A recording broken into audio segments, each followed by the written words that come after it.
আবার নিভৃতে হবে কি রচিতে মানুষ প্রতিমাগুলি। দেখো নাকি হায় বেলা চলে যায়, সারা দিন বাজে পূর্বীর ছন্দে নদী শেষ রাগিনীর দিন। এতদিন কোথা ছিল আমি পরবাসী, হারিয়ে ফেলেছি সেদিন বিশ্বাসী গান হারা উদাসী। কিছু খেলা এবার কি তবে শেষ খেলা হবে খুশি কর্মকারে, মনে উঠেছে হবে খোঁজাখুঁজি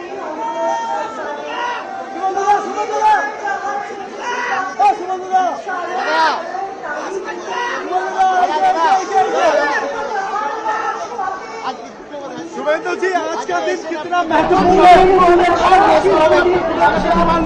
বাংলা বাঙালি বাংলার সংস্কৃতি কবিগুরুকে বাদ দেওয়া হয় না।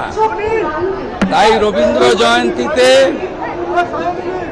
বাংলায় নতুন জাগরণের আজ সূচনা। নতুন সরকার দায়িত্ব নিল, কবিগুরুকে প্রধানমন্ত্রী প্রণাম জানিয়ে মুখ্যমন্ত্রীকে শপথ নেওয়ালেন এবং আমরা দায়িত্বভার নিলাম। বাংলা বাঙালির সংস্কৃতি কবিগুরুর চেতনাতে, কবিগুরুর ভাবনাতে হবে, তার আজকে শুভ সূচনা। একটাই মন্ত্র স্বামীজির, চোরইবতী চোরইবতী।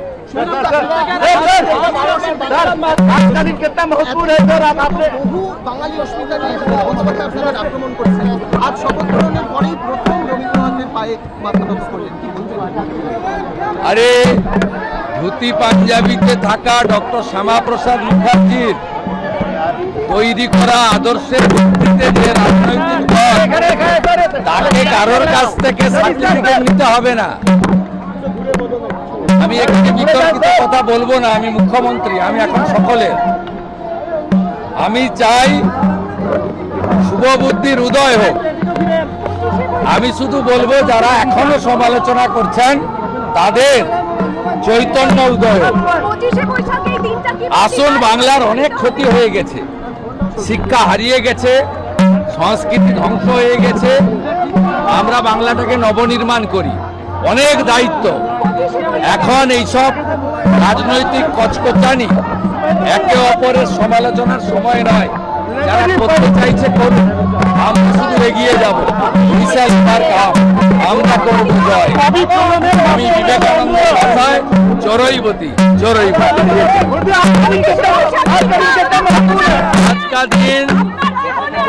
आज का दिन बहुत महत्वपूर्ण है देश के लिए, बंगाल के लिए।